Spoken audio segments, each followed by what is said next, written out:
Hello, curiosities of English. Soy de la Escuela Castañeda.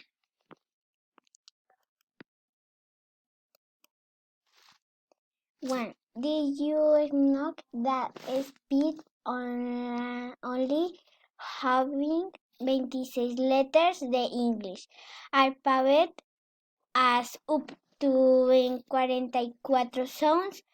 2. For its part, the longest word without vowels is read. 3.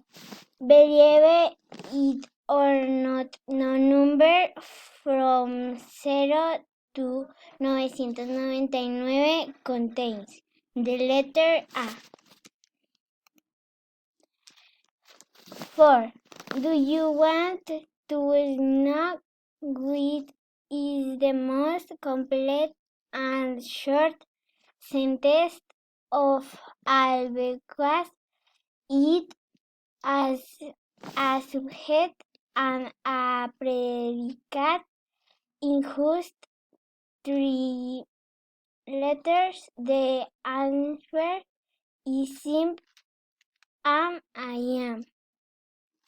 And 5.